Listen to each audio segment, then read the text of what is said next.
have Jason and Artie. So we are going to see the Bambi's player, actually. At 2-0, this is very, very exciting to see. And then, of course, the start of Purple Ava there on the right. So, Div, how do you feel about this matchup? I think it's going to be a really interesting matchup because Bambi works around with her zombies, right? You know, you kill your pieces to play out more pieces. Your Giselle is the key piece of this deck, similar to how in Purple Eva, the Spear of Gaius is the key piece. So whoever sees the key pieces first can really dominate. The only thing is, I think Yellow Bambi might have a slight advantage because it plays out cards so fast just by killing your own pieces. So I'm really excited to kind of see, and I've never actually seen this matchup before. So it's going to be really, really interesting. But we are getting into the gameplay right now. We are setting up live. But overall, I think the Spear might have this game for my prediction. But I'm really hoping the Bambi player can take it away. Yeah, this is definitely a matchup that I think we're not a lot of us were expecting, you know, coming into the event or just in general, because Bambi is just kind of taken a little bit of a backseat, maybe just in terms of what was, again, it's been a while since that set has been out, but it is still a surprisingly very explosive deck that can really come out of nowhere. And if you get the setup and if you get the revival effects off of Giselle and just get the attacks before the Eva deck can set up, I mean, that could be a very quick game that we're going to see from their side. Yeah, we do see him start off with a little bit of a Giselle in the back just to get things started. We do play out the Shinji draw one, trash one to start getting that milling going on. We do see him trash the Misato and just setting up the key pieces in the start. We are going to be playing another potential Shinji draw one, trash one, just trying to see your pieces because I don't think that there's a lot of double energies in his hand right now. So just starting to get those pieces. We do see him trash a final trigger. Yeah, as we talked about earlier, like getting the double energy online is so important. So for those at home who are maybe not as familiar with Union Arena, in your backline or the energy line, you are trying to produce enough energy to make sure you have somewhat the permission to play those cards. So in the top left of Giselle, on the left-hand side of the screen, you'll notice a 4, where on the Eva type 1, on the right-hand side, you'll see a 7. So you need to produce that many blips of energy in your energy line. So the early cards are going to have here in the bottom right that purple symbol. On the double energy cost, you'll see it produce 2, but that is what's going to allow you to play enough. So we do see an early promotion here from Jason's side, realizing that he is the aggressor. And, you know, the Bambi deck is a much lower energy cost style of deck, so you can have these early aggressive plays while still building up your backline quite easily. So we are going to see just the Mari go to the trash here, or the sideline, and, you know, just a single play here from Jason's side. Yeah. No, I also noted that the Giselle player actually AP drew because I don't think he might have the cards that he can play next turn, but just trying to get some caster vision in there to make our predictions. But definitely, I think it's a good play going aggressive against Spear because honestly, turn 3, and there you go. He's already at 1, 2, 3, 4, 5, 6 energy for next turn, ready to pop off. I do see a Spear of Gaius, or sorry, Eva type 1 in his hand to raid, so we could be seeing that coming up, but I don't know if I would raid that early just because I haven't seen a lot of cards on the Giselle player's side. So we're going to see what the Bambi player, or Jason here, is going to be playing out. Jason does play the 0 cost on the field. Basically, when sideline, choose one character with 2,000 or less BP on opponent's front line and switch it to resting. We do see him use the final. Yep, get a restand here. Very important turn. I mean, we know that this is kind of the setup turn for Jason, but he's able to pressure his opponent because Artie did not really get, you know, he's setting up his energy line, but completely defense down here if we look at his front line. So if we can line this up into maybe an early raid, try to get ourselves a couple extra points of damage, that could be really strong. Yeah, and he does play the side card, which, when played, look at the top 3 cards of your deck, reveal 1 Stone Ritter affinity and add it to your hand. So he does take the As-Not with that. It does have the activate main, which he cannot. Oh, second final, we're going! Wow. This is a big turn for Jason. And does play out the Giselle, which, as I mentioned earlier, is the key piece of this deck. It lets you, you know, if you have combined total of 3 or more Bambi cards, you draw 2 cards and then trash 2 cards. So the main effect here is to trash the zombie pieces into your trash so you can use them to bring back those cards again to give certain effects on those cards. But we do see a swing here to get a Misato, trigger, draw, and we do see another swing here And let's see, we do get another draw trigger. So hey, draw cards is always nice, but very quickly we can see, as we talked about, Jason setting up that board and just having a good amount of attackers. So Artie on this next turn is really going to need to find a wall that he can set up, a quick promote, raid after that. Hopefully he has a spear in his hand. We can't see just yet, and getting that extra removal. Looks like he does have the wonder for a raid, but no target just yet. So couple line options here, but we're going to push something up because, again, we want one more double energy, if possible, on the back line so we can kind of go into our key raid with a type 1 to give us the impact, set up some removal, and then hopefully have the spear in our hand for the removal and draw a card and cycle things from there. So we'll see what he's able to establish for his board and how he wants to line up this turn. So we do see the raid combinations. We do see the 7 cost in his hand as well, but does he have another double energy to get there for the cost that he needs? I also do see a Misato and Wonder combo. So could we possibly be seeing that as well? Gets you the force block, forces your opponent. It's basically a way of force removal, right? So yeah, it's just good removal into this board would be really nice, getting a 4K attacker. So, and then of course, when sideline, going to give you some extra card advantage, which is really nice. But again, we want that double energy at the same time. So this is where it becomes interesting. I don't think he has a final in his hand, so we're still stuck with the. If we had the final, do double raid, all this stuff, great. It'd be wonderful. But we have to choose here. Do we want the removal to try to dig another card deeper? So we are going to use the spear here. We do have the Shinji on board to give us the draw. We are going to cycle a card out of our hand, and again, just allowing us to find hopefully another double energy so we can smooth out our energy line. This is kind of the sequencing that we were talking about earlier that can be really difficult for these high cost decks, that if you don't have the perfect energy line, you really have to take a moment and take a step back and say, how do I want to streamline this to have the best chance on our next turn to go into our big payoff? So we are going to get the Evangelion Test Type 01 Sphere of Geist. That's the only time I'm going to say the full name here. And then it says, when played, draw a card, then play up to 1 purple character card with 1 AP cost and without raid from your hand set to active on your field. So this is really important because it does give us the options to kind of restore our energy line or just help set up into removal for our next turn. So it looks like we are just going to be aggressive here with a start. What he also did was activate main, remove his smaller Shinji to play out the 5 cost Shinji to get almost bigger swings onto the board, which was pretty smart as well. Yeah, and especially with the Bambi side, this is where it's like, hey, I need to, I got maybe 1 free block here if I really want to, but I need to make sure I have characters that can push damage on the following turn. And even if some of your smaller characters are getting blocked, sometimes just forcing a block and saying, hey, you have to block this and respect the attack, can line up the bigger attacks for following other characters that you want to be swinging with. So again, getting a final here out of life would be huge, or a special out of life would be huge.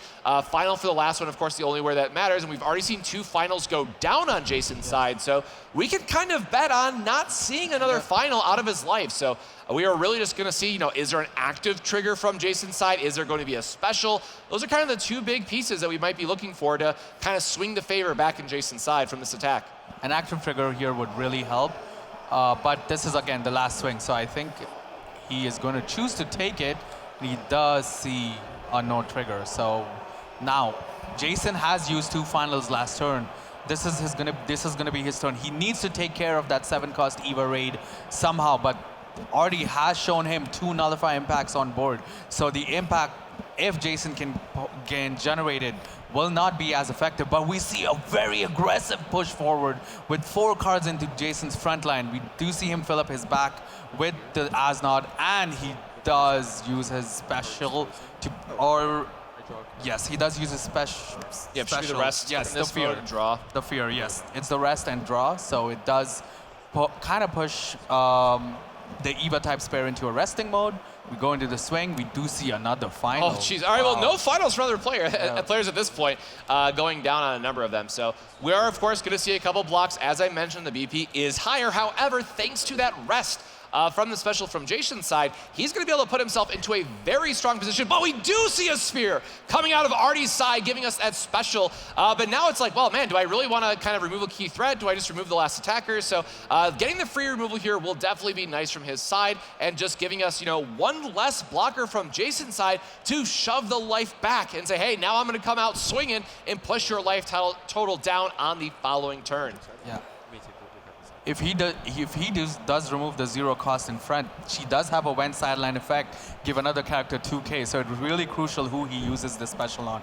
Yes, that is a very good choice. So good sequencing here from Jason. We do have a block from the last one, and just trying to set up, forcing some bad blocks potentially on the next turn for Artie to see what he is going to streamline here. So again, we are back to 6 energy in Artie's back line. Of course, playing just anything in that last energy line spot is going to get us up to 7 to allow us to go back into another 7 cost raid if he has it. We still see the Wonder and Masato combo and can't make out the last couple cards in his hand, but look, even just a 4K force block is really good in this situation, right? Getting ourselves another attacker that we know our opponent's gonna have to block, it's as good as removal at that point, but we only have 3 attackers here, which is still gonna be, good enough in this situation. We still have the Shinji, which is going to have, if you have another card with 5 or more required energy on your field, goes up to 4K. So yes, the Spear of Gaia's Type 1 is kind of rested right now, but it does fulfill that requirement to make sure that we could line up this turn with 3 4K attackers if we really want to, but just going to be seeing the cycling here coming from Masato off the energy line, just trying to look for more answers, right? If you have the opportunity, draw an extra card, see what you got. Of course, we can still use the 0-1's ability to sideline another card if we want to go into another higher up Shinji, or again, just play some other purple card out of your hand. So a great way to keep the energy line to stay in the back, or set up raid fodder for something else. You do see him have a 3rd final in hand. I wouldn't think this would be the best point to use it, but if he does pull off the double raid here could be a critical point to probably use it. I do agree with you. I think using the force block here would be really, really crucial, but it's also on that point. If Jason does choose to force block with one of those 0 costs that bumps another one by 2k, is it really that impactful? But we do see the raid come off. And again, it is force block, so it's gonna make Jason decide, and it's probably gonna be a tough choice on who to sideline. And I honestly love Wonder. Search top 5, grab anything 5 cost or more, which means you can also grab your special. Yep. Right? We haven't seen most decks do that, right? So grabbing a special off of search, there's so many times when I've searched for cards and I can't grab the special, I have to bottom deck them. But this way, at least you get to grab your special, which is really, really cool. Yeah, the consistency that Purple Ava offers is really just, showcasing its strength this weekend. And we haven't seen a lot of the tutoring kind of combos come together because, again, Wonder's going to have to get removed in this case first, but instead it's just going to be an attacker. So we're going to see, again, the interesting part about the Bambi deck is that you always have to be aware of what's in your opponent's sideline and what other options they have. So, it looks like we're just going to go for the search effect instead. Wow, activate main to kill the force block to look for the cards. He does see an Asuka and a special, as we just talked about. Right. Really, really cool. He does get to play a 5 or more cost card for free, which I think he would play the Asuka to get the draw effect. But let's see what Artie does, because this is one of those pivotal points in the game where every move, every card played, every turn really matters. Yeah, getting the opportunity, as you mentioned, just to see those cards, notably get the special, right? Yes. Draw another card off Asuka. Just so much card draw consistency here from the purple deck. And again, I'm a little bit biased. This is why I love playing purple in Union Arena. There's just so many options for you to have the extra filtering. The color trigger can be really strong for setting up raid fodder on the next turn. There's just so much that you can be doing. It looks like another one of those 4K Shinjis going to the back line to put us back up to 7, or I guess 8 energy now in this case, because it is a double energy. And let's just slam it. I mean, we got that 0-1 in our hand, man. Slam it down, give us the double impact for the turn. Yep. We do have that. So I think the decision on Artie's side is whether I use the special or should I raid it. Because it really feels bad using the special on 0 cost cards, but he does choose the special. Actually, that's very smart. Get that extra swing in. Yep. Right? Get that it's wasted space. Now I have 4 swings, one of them having impact, right? So I think it's a really good move from his part. A very strong showing from Artie with the Purple Eva deck. My feelings aside of how I feel about Purple Eva, this game clearly proving me wrong here, but Come on, Jason, let's see what the yellow Bambi can do. Well, I really like this too, right? Because we already showed our opponent the spear off the Surge, and we have the type 1 that says, hey, this is also impact. So no matter what, on the next turn, we are guaranteed a point of damage that our opponent is going to have to respect one way or another. So we are going to see the coming right out of life, and I believe it is the color trigger. Color trigger, yeah, that coming here. The Altar's always throw me off a little bit when it's not my main title. So we do see the Asuka getting rested, so that is going to save him effectively a life here, which honestly could be a big deal, getting to remain rested here for a turn. And an active trigger. Wow, that is really, really good life. All right, huge turn for Jason here. Yep. We do see Artie at 2 life. We do see Jason have a lot of cards in his hand, but does he have a way to get impacts over? But again, will the impact really save him? Because we do see 2 nullify impacts on Artie's side, plus a 5k beast in the front line, standing guard as shield and armory for the entire board. Yeah, having that 5k, as we mentioned, just be a wall is so important. And, you know, we might have another special to rest something else, but we still have the nullify impact. We still have 3Ks, which can block, you know, something on board. There's still a bit of a wall to get over, but if Jason can find a line that gets him, you know, those last 2 lives, this turn could be big, because if not, I mean, Artie is really throwing back a threatening board with just the 4K attackers having the special in hand, which, again, big thing here is the special is going to draw an extra card on top of that. So, you know, even if we sacrifice the Shinji on the front line, we have Asuka in the back line that's going to come forward and still be a very very strong attacker for us, getting through, as well as having the Wonder in hand. That is, you know, back there and getting us the forced block to remove something else. So even if we can't secure the 2 life from Jason's side, we're going to put ourselves in a position where our opponent's going to have to block out and then not be able to push back a lot of damage on that following turn. We do see Jason play out his turn. We see him play the Uryu from Volume 2. Basically has an activate main that basically bumps one of your cards, and we do see him play out his second Giselle, searching for his cards, plays the zombie Toshi back in the back line, and he's using the activate main of the Uryu, which is which basically says, trying to see. Oh, and using the stage just to get a little bit more cycling. Oh, very nice to find another Giselle for the next turn here, which is really big. Yeah, she is, yeah. Of course, we're gonna have to discard off the stage, I believe, so just seeing what else he has available to get rid of there.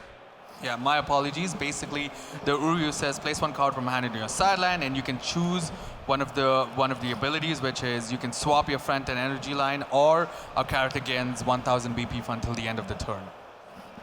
So basically, boosting the cards or swapping would be critical here, but Jason really trying to figure out a way out of this, a way to climb that wall, to basically make sure he has a way to either stay alive for 1 more turn or trying to finish this game. Well, the rest is huge, right? Yes, I mean, like, just showing what's on board at this point, already trying to realize, you know, what sequencing does he want to take here, you know, trying to find if maybe there's an active trigger. We'll have to see how he wants to navigate this. Again, we do still have Nullify Impact, which has a value in case the Jason is going to find something with Impact. But at this point, you know, it really is just about going wide, try to get the extra attacks in, and seeing where you're going to value your blocks coming across the board.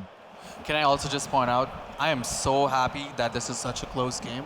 You wouldn't think these 2 decks would have such a close matchup, right? It really shows how much these players have practiced and harnessed the ability to choose what decks to bring, played those lines to really understand how each matchup feels. Yeah, and here's a quick 50-50. I mean, we are swinging through. We're going to choose what life we want to take here.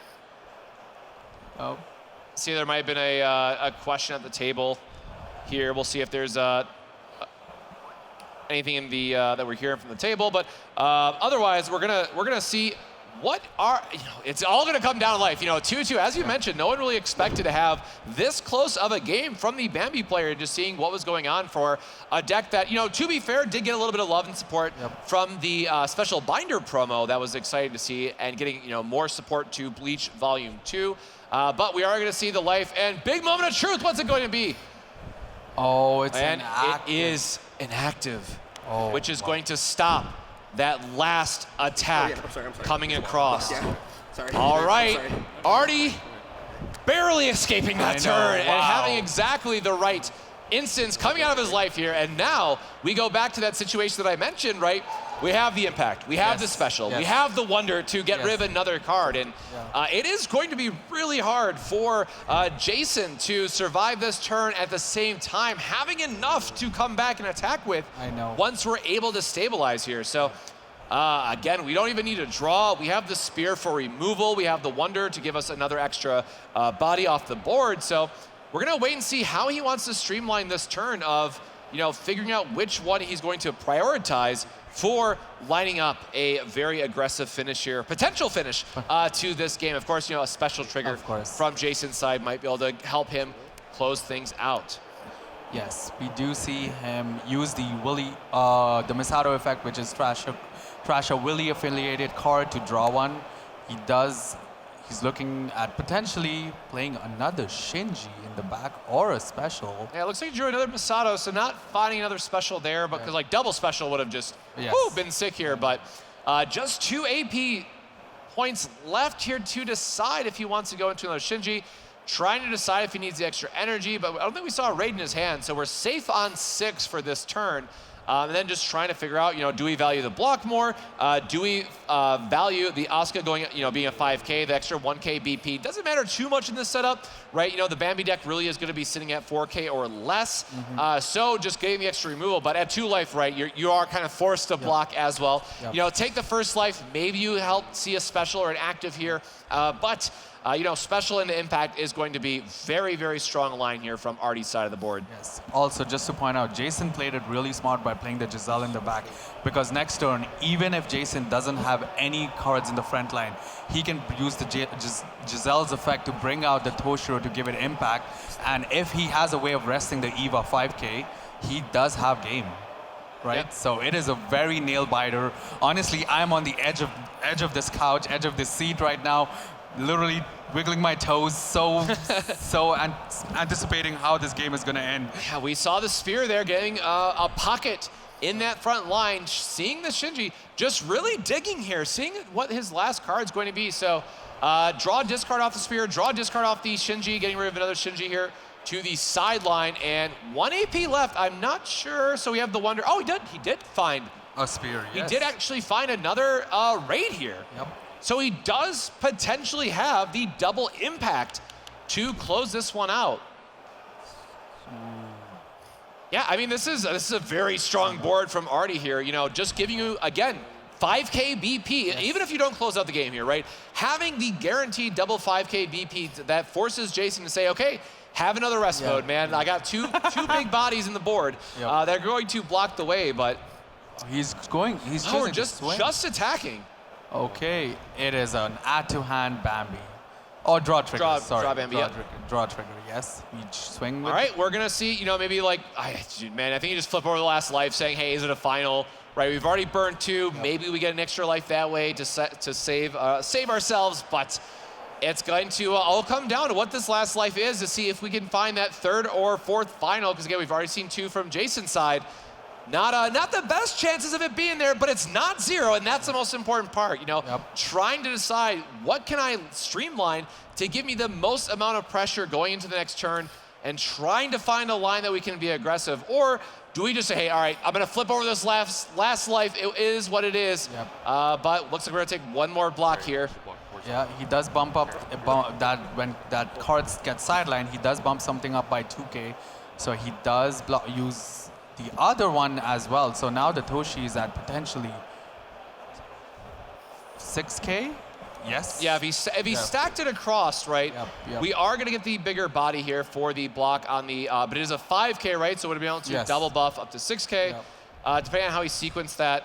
I didn't see any points. We don't have the mics, so we're not sure how he sequenced them. We'll be getting those BP counters eventually. Whenever we announce those, it'll be really nice to see. But it looks like we are going for a full block out here because, as Div mentioned, Giselle can be kind of tricky of getting us some extra attackers, extra effects. But on an empty front line, we'll have to see what Jason can kind of string together here to hopefully push him back and get that last life out of Arty's side. Yep. Already has set up double nullify and a spear, 7 cost. So even if he somehow gets an impact, there are those nullify impacts to block out those effects. So let's see if Jason can cook something up. It is looking like a very, very uphill battle from here. But getting down to 1 life each, really, really crucial of a game. Really interesting matchup we got to witness here. Cause honestly, I did not expect this to go out like this. But yeah, especially for you. I mean, this is a know. matchup that, not a lot of people, I mean, honestly, I didn't test for this. Probably a lot of people did not test for this matchup in particular. Nope.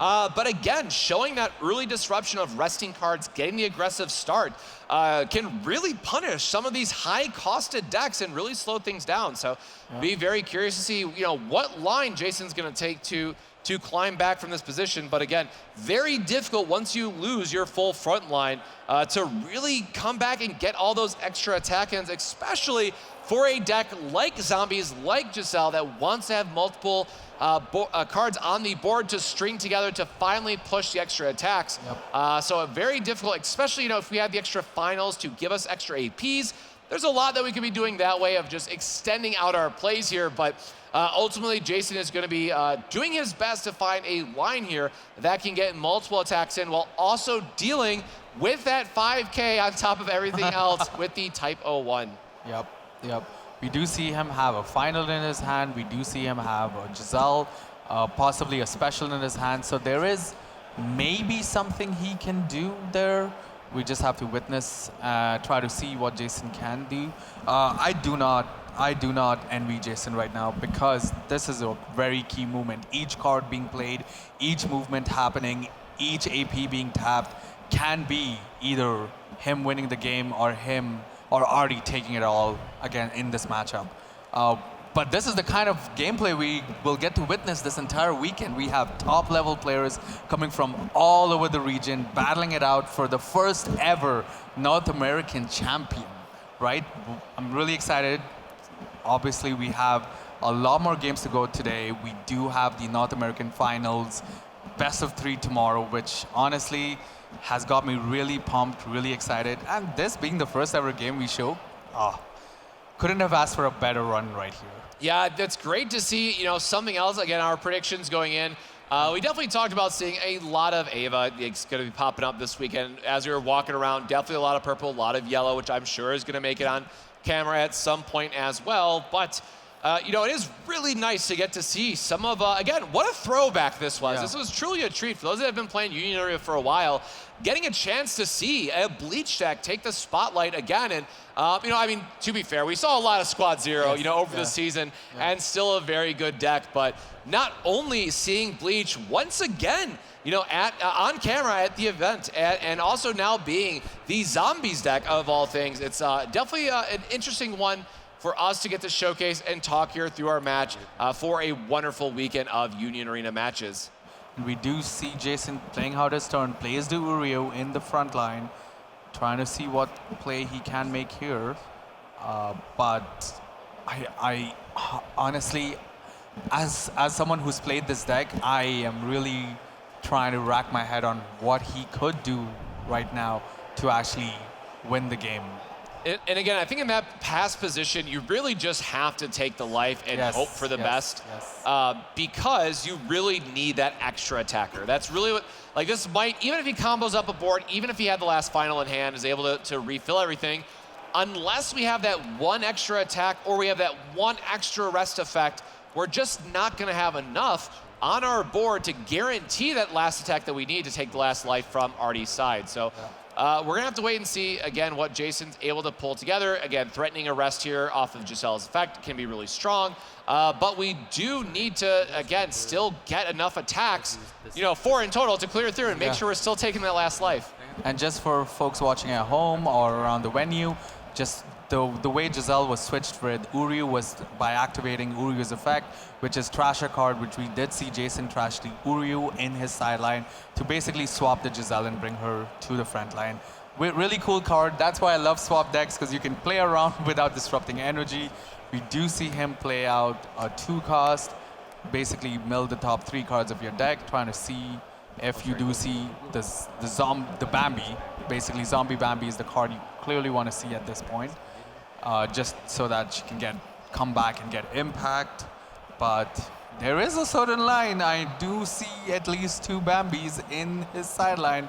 Jason also has a final in his disposal. It's all about sequencing now. The sequencing will really make or break the game. And again, with those double energies in the back line for his side, like Jason has plenty of energy to work with, at least from his side of it. So able to play out just anything that his deck wants to be doing, and we'll just have to see, you know, what other effects, you know, again, we talked about a raidless deck earlier, right? So, you know, sometimes you see like a 2 of Asnod or something from the Volume 1 Bleach, which could have made an appearance in this list, but not seeing that here played out. But otherwise, just waiting to see what type of sequencing is going to allow us to rest unit, get through. Again, the double nullify impact, I think, is what really makes this so difficult from Arty's side. He very correctly, you know, put his opponent on like, hey, you have the ways to get impact, and as long as I can keep double nullify impact for myself, you know, I'm feeling pretty safe from this board state. Double nullify impact plus a 5,000 BP is a big wall for the zombie deck to get across. And again, something to consider is that if we have these yellow aggressive decks, right, they can really surprise you with the rest effects, or just being able to surprise your opponent out of nowhere with those attacks. So we are going to see that swap here from earlier that we had mentioned going into the Toshi, which is going to give us the rest effects. But again, okay, so it looks like we are going to find a line here that's going to give us enough of the resting and swing this back in Jason's favor. Wow, really well played, really well played. Playing out the zombie Toshis to rest. And that's it. Jason is going to find the line with the double rest to get there. And of course, we couldn't see the stacked up sideline to see how many triggers that we had there. But Jason beautifully executed that and getting ourselves a double rest line to find exactly what he needed to close out and make it a very surprising finish here for the zombie deck. So this